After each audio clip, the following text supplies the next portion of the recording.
안녕하십니까. 코로나19 통합 뉴스룸 시작합니다. 오늘 0시 기준 코로나19 신규 확진자는 62명 늘었습니다. 자, KBS 재난방송센터 연결해서 코로나19 현황 정리해 보겠습니다. 김민경 기자, 오늘 오전에 발표된 확진자 현황부터 정리해 주시죠. 네, 국내 코로나19 누적 확진자는 모두 12,715명입니다. 오늘 사망자는 없었지만 신규 확진자는 62명 늘었습니다. 현재 확진자 중에서 격리 중인 사람은 1,000여 명으로 집계됩니다. 신규 확진자 수가 오늘 62명으로 지난 20일 이후 또다시 60명대로 늘었습니다. 신규 확진자 중에서 붉은색으로 표시되고 있는 해외 유입은 22명인데요. 최근엔 이렇게 해외 유입의 비중이 계속 늘어나고 있는 추세입니다. 파란색으로 표시한 지역 발생 사례는 오늘 40명인데요. 일시적으로 줄어드는 듯 했다가도 다시 늘어서 좀처럼 확산세가 꺾이지 않고 있습니다. 지역별로 살펴볼까요? 오늘 경기 지역이 17명, 서울이 14명으로 신규 확진자의 절반은 수도권에 집중됐습니다. 대전에서 6명의 확진자가 나왔고요. 광주와 전남 지역을 합쳐서 7명이 확진돼서 충청과 호남 지역으로도 확산세를 보이고 있습니다. 특히나 최근 확진자 감염 경로를 보면 확진자와 접촉해서 감염된 선행 감염 사례 비율이 늘고 있고요. 감염 경로가 밝혀지지 않은 사례도 붉은색으로 표시된 11% 넘어섰다는 점 우려스러운 부분입니다. 그러니까 수도권과 충청을 중심으로 집단 감염이 계속 이어지고 있는 영향이겠죠. 네, 수도권에서는 최근 리치웨이 관련해선 확산세가 잦아들었지만 교회와 소모임을 축으로 한 집단 감염 사례 계속 나오고 있습니다. 서울 관악구에 있는 왕성교회 관련 확진자는 지금까지 방역 당국의 기준으로 19명인데요. 지자체 집계와는 차이가 있습니다. 교인 1,700여 명에 대한 검사가 진행 중이기 때문에 확진자가 더 늘어날 걸로 보입니다. 안양에 있는 주영광교회에서도 11명의 확진자가 나왔고요. 양천구의 운동시설에서 73명, 역삼동에 있는 소모임에서도 11명의 확진자가 발생했습니다. 대전의 경우에는 방문 판매 업체와 관련된 확진자가 75명으로 늘었는데요. 특히 방문자보다 접촉자가 더 많고 서울이라든지 호남 지역으로 확산되고 있는 추세여서 주의가 필요합니다. 휴일을 맞았습니다. 밀폐된 실내 공간에서 모임은 가급적 피하시고요. 손 씻기와 마스크 착용 계속 신경 써주시기 바랍니다. 지금까지 재난방송센터에서 KBS 뉴스 김민경입니다. 네, 지금 들으신 대로 최근 수도권 교회를 중심으로 집단 감염이 확산하는 양상을 보이고 있습니다. 최근 확진자가 나온 서울 관악구 왕성교회 관련 확진자가 20명을 넘어섰는데요. 정부는 오늘 조정된 거리 두기 세부 지침을 발표할 예정입니다. 안다영 기자입니다. 서울 관악구 왕성교회 관련 코로나19 신규 확진자가 어제 서울에서만 5명 늘었습니다.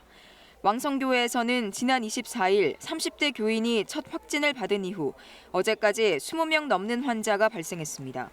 서울시는 또 오늘 0시 기준 강남구 역삼동 모임 관련 신규 확진자는 3명, 방문 판매업체 리치웨이 관련 확진자는 1명 늘었다고 밝혔습니다. 이로써 서울에 거주하는 전체 신규 확진자는 14명으로 집계됐습니다. 이 가운데 3명은 아직까지 경로가 확인되지 않은 환자입니다. 수도권 교회를 중심으로 집단 감염이 확산하자 방역당국은 종교시설도 고위험시설로 정해 집중 관리하는 방안을 고심하고 있습니다. 이런 가운데 정부는 오늘 거리두기 단계별 세부 지침을 조정해 안내할 예정입니다. 거리두기와 관련한 기준과 지침이 불명확하다는 지적에 따른 겁니다. 앞서 정부는 지난 26일 제6차 생활방역위원회를 열어 사회적 거리두기 세분화와 관련한 안건을 논의했습니다. 이 자리에서 중앙재난안전대책본부 1차장인 박능우 보건복지부 장관은 방역 조치의 예측 가능성과 신뢰도를 높이기 위해 단계별 기준과 실행 방안을 논의하겠다고 밝혔습니다. 또 단계 전환 기준과 적용될 조치 사항을 체계적으로 재정비하겠다고 말했습니다. KBS 뉴스 안다영입니다. 다음은 대전과 광주 연결해서 자세히 알아보겠습니다. 먼저 대전에서는 코로나19 확진자 6명이 추가 발생했습니다. 특히 확진자 가운데 일부는 국가지정 입원 병상으로 지정된 충남대학교 병원 응급실에 방문한 사실이 확인돼서 응급실이 폐쇄된 상태라고 하는데요. 취재기자 연결합니다. 박병준 기자, 응급실이 폐쇄됐다고요? 그렇습니다. 그 환자와 환자 보호자로 응급실에 들렀던 사람들이 그 차례로 코로나19 확진 판정을 받았기 때문입니다. 그젯밤 10시 20분쯤에 폐렴 증세를 보인 60대 남성이 충남대학교 병원 응급실 앞에 있는 선별진료소를 찾았는데요. 이 환자의 보호자 역할로 응급실 수납 창고에 갔던 아내와 아들 등 2명이 어젯밤 확진 판정을 받은 겁니다. 이들은 40분에서 50분가량 응급실에 머문 것으로 조사가 됐습니다. 폐렴 증세의 환자도 조금 전인 오늘 오전 확진 판정을 받았습니다. 이들의 확진 사실을 통보받은 대전시는 어젯밤 8시 40분부터 충남대병원 응급실을 부분 폐쇄하고 밤 9시 20분쯤 방역 소독을 완료를 했습니다. 하지만 환자와 의료진의 안전을 고려해 응급실 진료는 전면 중단한 뒤 오늘 저녁 6시 이후부터 할 수 있다고 밝혔습니다. 이들과 응급실에서 접촉했던 의료진과 환자 등 38명은 검사 결과 모두 음성 판정을 받았습니다. 응급실을 방문한 이 3명의 확진자를 포함해 밤사이 대전에선 총 6명의 코로나19 확진자가 추가됐는데요. 나머지 3명의 확진자 중 2명은 어제 확진 판정을 받은 대전 105번 환자의 2살 아들과 또 직장 동료, 그리고 나머지 1명은 대전의 주요 감염 연결고리였던 방문 판매 업체와 연관된 것으로 파악됐습니다. 밤사이 대전에서 확진자 6명이 추가되면서 집단 감염이 시작된 지난 15일 이후 대전과 세종, 충남에서 발생한 확진자는 총 80명까지 늘었습니다. 지금까지 대전시청에서 KBS 뉴스 박병준입니다. 자, 다음은 광주 연결합니다. 광주 전남에서 환자가 7명이 늘었는데요. 친인척 간 전파가 지역사회 내 감염으로도 확대되는 분위기입니다.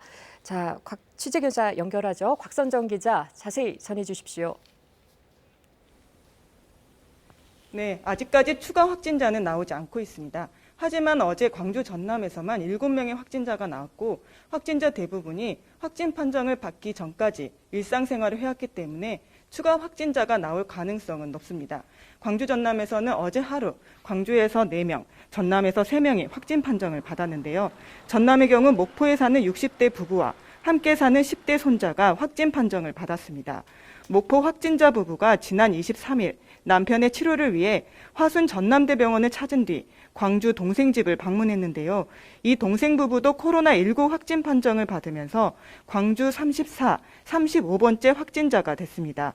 이 가운데 34번째 확진자와 접촉한 스님과 60대 여성이 36번째, 37번째로 확진 판정을 받으면서 지역 내 감염이 확산되는 것은 아닌지 우려가 커지고 있습니다.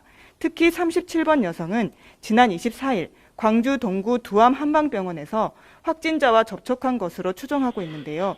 다음 날 지인의 차량으로 광주호를 다녀왔고 동구 대인동의 식당과 금남로를 잇따라 방문했습니다. 또 확진 판정을 받은 당일 오전에는 광주 서구 사우나 시설도 방문한 것으로 알려졌습니다. 목포 확진자 가운데는 중학생도 있어서 학교 현장에도 비상이 걸렸습니다. 시도 보건당국은 확진자들의 정확한 동선 파악과 밀접 접촉자 파악에 주력하고 있습니다. 지금까지 광주에서 KBS 뉴스 곽선정입니다. 전 세계 코로나19 확진자가 1,000만 명을 넘어섰습니다. 국제 통계 사이트 월드 오미터 집계에 따르면 우리 시각으로 오늘 오전 6시 12분 기준으로 세계 코로나19 누적 확진자 수는 1,000만 3천여 명입니다. 또 누적 사망자는 오늘 오전 50만 명을 넘어섰습니다. 누적 확진자가 1,000만 명을 넘어선 것은 중국이 지난해 12월 31일 세계보건기구 WHO의 중국 후베이성 우한을 중심으로 정체불명의 폐렴이 발생했다고 보고한 지 179일 만입니다. 자, 그럼 여기서 이충원 의학 전문 기자와 함께 코로나19 상황 다시 정리해 보겠습니다. 안녕하십니까? 네. 확진자 현황 정리해 주시죠. 앞서 봤지만 62명이 늘었습니다. 국내 발생이 40명이고요. 해외 유입이 22명. 그러니까 국내도 발생도 많고 해외 유입도 지금 계속 늘어나고 있는 상황입니다. 국내 발생 40명 중에 수도권이 26명인데 앞서 보셨지만 광주 전남에서 또 신규 확진자가 7명이 나왔고요. 대전도 6명의 신규 확진자가 나왔습니다. 현재 1,000명이 넘는 1,069명이 격리 치료를 받고 있는 상황이고 사망자는 282명으로 치명률은 2.22%를 기록하고 있습니다. 네, 앞서 기자 리포트에서도 계속 전해드렸는데 지금 서울 관악구 대형교회인 왕성교회 집단 감염이 20명을 넘어섰죠. 지금까지는 최소 22명입니다. 교인이 1,700명이 넘기 때문에 이 1,700명을 대상으로 지금 전수조사, 검사가 진행 중이고요. 그래서 이제 그 교인 중에 더 나올 가능성도 있고 또 22명의 접촉자들이 상당히 많습니다. 왜냐하면 계속 일상생활을 했기 때문이죠. 그래서 확산 가능성에 촉각을 곤두세우고 접촉자가 오고 있습니다. 이 접촉자 또는 그 확진자 중에는 학교 교사도 있었고요. 또 호텔 사우나 직원도 있었고 또 구청의 기관제 사원 직원도 있었지 않습니까? 또 예. 어제 보니까 여의도 국회의사당 인근 건물에 근무하는 2명이 또 확진 판정을 받기도 했습니다. 또 이들은 다중이용시설 PC방을 이용하기도 했고 또 결혼식장을 방문하고 또 뷔페 식당도 가서 연쇄적으로 이렇게 또 접촉자들이 나타날 가능성, 또 확진자들이 나타날 가능성이 엿보이고 있습니다. 네, 그래서 이 방역 당국이 소모임을 좀 자제해 줄 것을 요청하고 있는데 이 소모임이 계속 문제가 되고 있잖아요. 왕성교회 사례도 사실은 찬양팀의 모임이 있었고 그 이후에 2박 3일인가요? 1박 2일 또 수련회를 진행을 했죠. 이 뭐 아주 밀접한 접촉이 일어날 수밖에 없는 상황에서 현재까지만 20명이 넘는 집단 감염이 나타나고 있습니다. 그래서 예. 특히 이 종교 시설에서 계속적으로 또 교회 같은 데서 많은 지금 확진자가 나오고 있는 상황이고 한 군데에서 좀 수그러들면 또 다른 곳에서 또 확진자가 나오는 상황이라서 방역 당국은 종교 시설, 특히 교회나 이런 종교 시설을 고위험 시설로 분류할지 좀 검토를 하고 있는 상황입니다. 이 고위험 시설로 분류가 되면 방역 지침이 좀 강화가 되고 이걸 어겼을 때는 집합금지 명령 등을 내릴 수가 있는 상황입니다. 네. 자, 그리고 확진자가 꼬리를 물면서 서울에서 확진자가 한 달 새 500명이 늘었습니다. 곧 좀 경북을 넘어설 듯 하다고요. 그렇습니다. 지금까지 확진자는 뭐 초기에 대구에서 700명이 넘는 확진자가 나왔고요. 그다음이 경북인데 현재 1,300명에 근접하고 있습니다. 서울에서만. 예. 오늘까지 이제 1,298명을 기록하고 있습니다. 최근 한 달 새 500명이 늘어서요. 지금까지 확진자의 3분의 1 이상이 지금 서울에서 한 달 새 나온 상황입니다. 방문 판매 업체 또 교회, 요양시설 등 돌아가면서 계속 확진자가 나와서 서울 상황이 이렇게 녹록지 않은 상황입니다. 네. 그리고 2달 넘게 확진자가 없었던 광주, 전남에서 7명이 나왔어요. 오늘은 없었지만. 네. 이게 이제 광주와 전남, 목포에 사는 60대 자매의 가족, 그러니까 부부가 있고요. 또 그 손자에서 중학생 손자가 이제 확진된 겁니다. 예. 사실 그 2달 넘게 광주나 전남에서는 확진자가 나오지 않았었거든요. 그리고 지금 어디서부터 접촉이 돼서 확진이 됐는지는 아직은 찾고 있지만 오리무중인 상황이라고 합니다. 그리고 이 확진자들이 접촉자가 또 상당히 많고 또 일상생활을 계속 병행했기 때문에 병원이나 식당이나 또 종교시설, 사찰 등을 방문을 했거든요. 네. 그렇기 때문에 계속적으로 접촉자가 나올 가능성, 또 전남과 광주에서 또 지역사회 감염으로 확산된 가능성이 상당히 높다고 볼 수 있습니다. 네. 앞서도 제가 이 기사로 읽어드렸지만 전 세계적으로도 확진자가 결국 1,000만 명을 넘어섰어요. 지금 6개월이 됐죠. 반년이 지난 상황입니다. 중국 우한에서 이제 WHO 환자가 나온다라고 보고한 이후에 179일 만이라고 하는데요. 예. 오늘 오전 기준으로 1,000만 명을 넘어섰죠. 전 세계에서 확진자가 가장 많은 나라는 미국입니다. 258만 명을 기록하고 있고 그다음 2위가 브라질 128만 명. 네. 그다음에 이제 러시아인데 사망자도 지금까지 50만 명을 전 세계적으로 넘어섰습니다. 지금 전 세계적으로 뭐 코로나19가 재유행이 오느냐 이것보다도 지금 예. 잦아들지 않고 있는 상황입니다.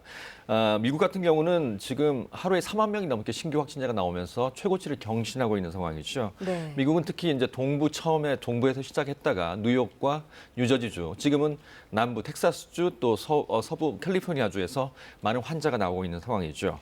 또 남미 상황이 녹록지 않고요. 남미에서도 계속 브라질을 중심으로 해서 많은 확진자가 나오고 있고 중동과 서남아시아에서도 계속 확진자가 나오고 있습니다.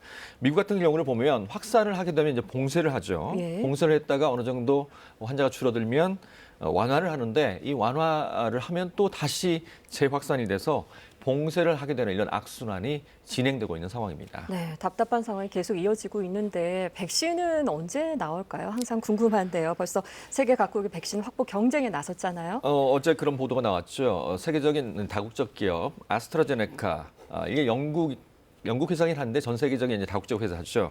아스트라제네카에서 옥스포드 대학과 같이 연구를 하고 있고 임상 시험을 진행하고 있는 백신이 있습니다. WHO에서 이 백신이 가장 기대가 된다라고 얘기를 했었고요. 예. 지금 미국에서 이 아스트라제네카에 자금을 지원했거든요. 그래서 미국도 이 백신이 개발되자마자 가져가려고 지금 확보하려고 경쟁에 나서고 있고 일본과 프랑스, 독일, 이탈리아 등도 이 아스트라제네카와 지금 계약을 진행 중에 있다고 합니다.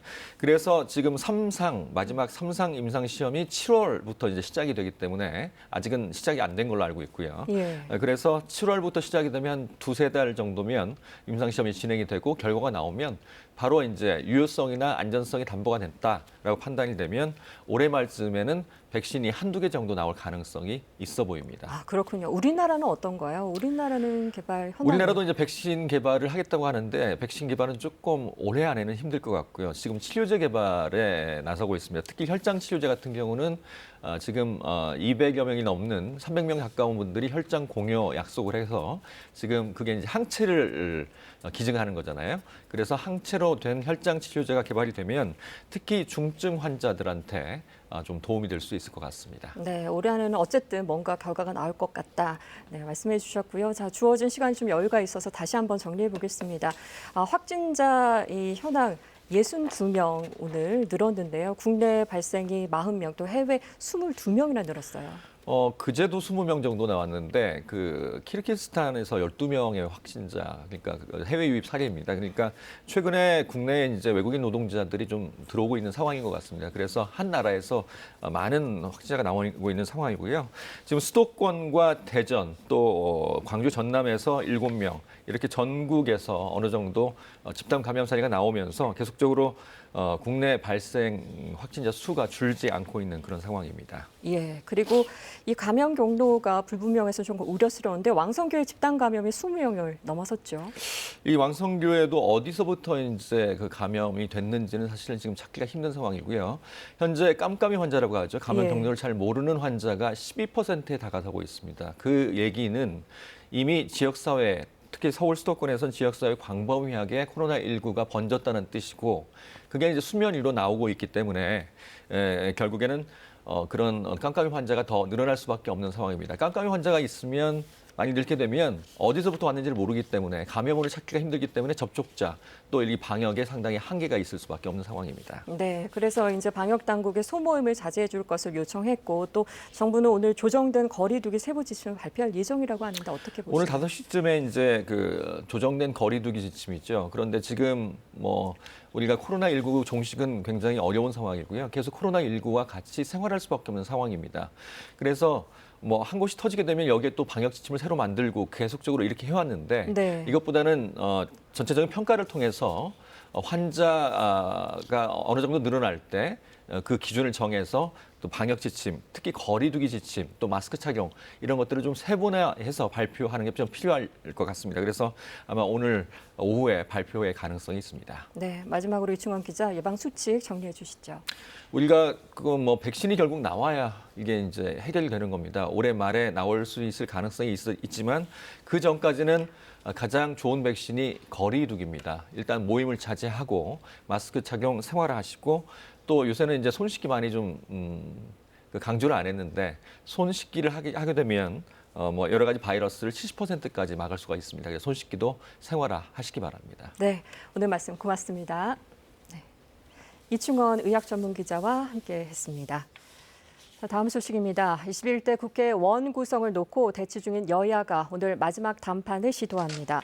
더불어민주당 김태년 원내대표와 미래통합당 주호영 원내대표는 오늘 오후 박병석 국회의장 주재로 다시 한번 원 구성 협상에 나섭니다. 두 당 원내대표는 앞서 26일 마라톤 협상을 벌였지만 법사위원장직 등 핵심 쟁점을 두고 끝내 접점을 찾지 못했습니다. 박병석 국회의장은 주말 협상을 계속하되 6월 임시국회 추경 처리를 위해서 내일 본회의를 열어 원 구성을 끝내겠다고 양당에 최후 통첩했습니다. 박선호 국토교통부 1차관이 최근 집값이 불안한 경기도 김포와 파주 지역을 다음 달이라도 규제 지역으로 묶을 수 있음을 시사했습니다.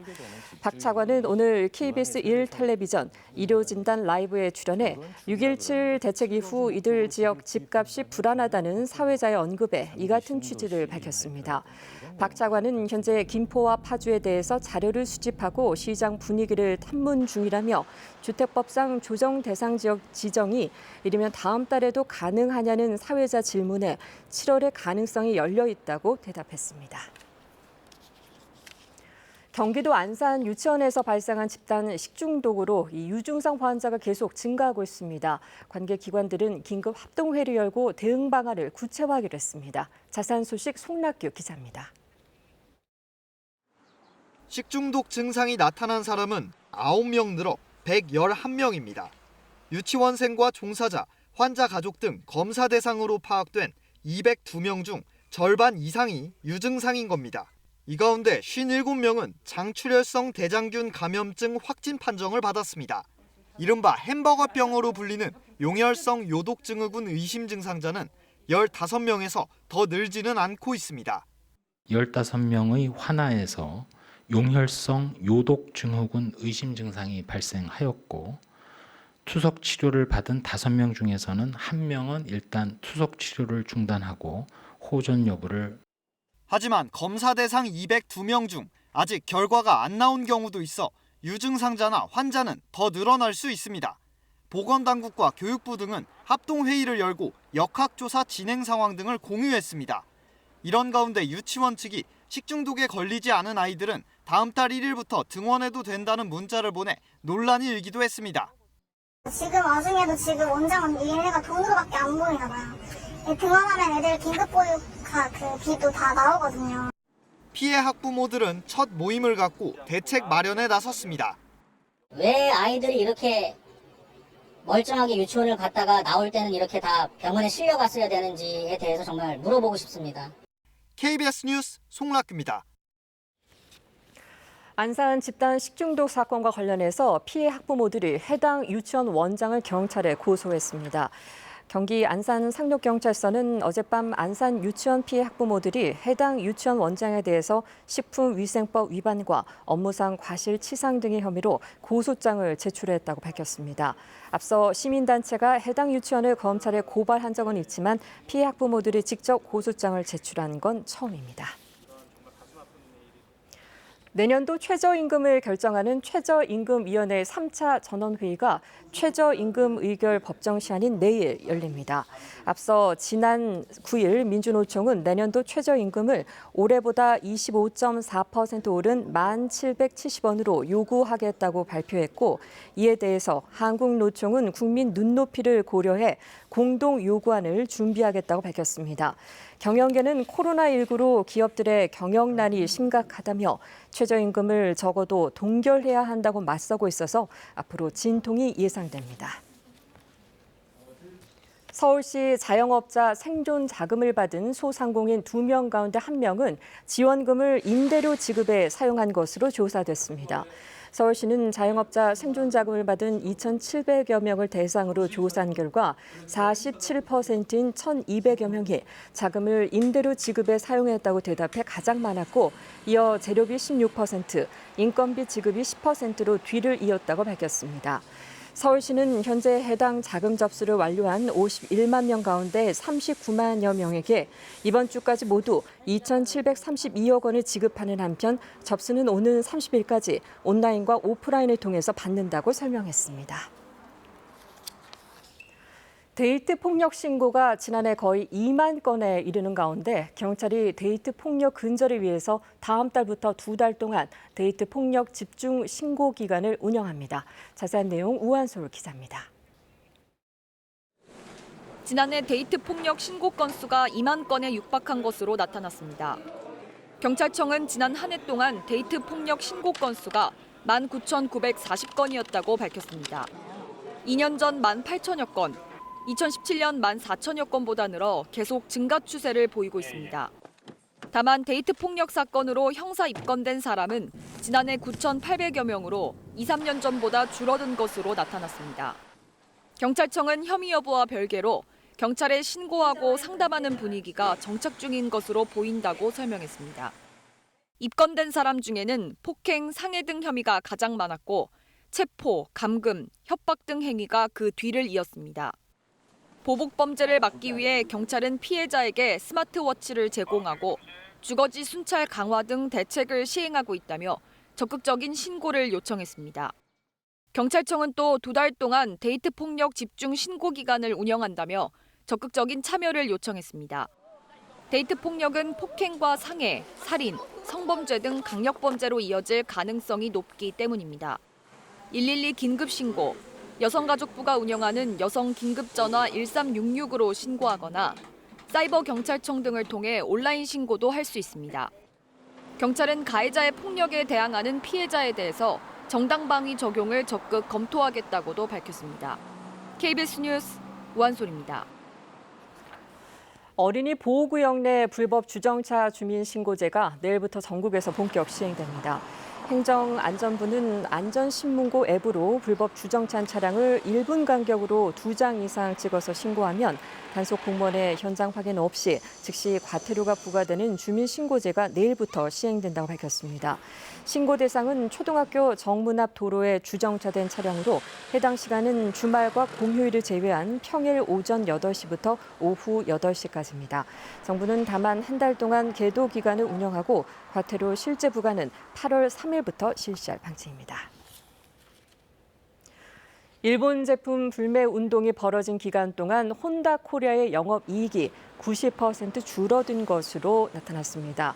혼다 코리아 감사 보고서에 따르면 지난해 4월부터 올해 3월까지의 영업이익은 19억 8천만 원으로 전년도 196억 1천만 원과 비교해 10분의 1로 급감했습니다. 매출은 3,632억 원으로 전년 4,674억 원보다 23% 줄었습니다.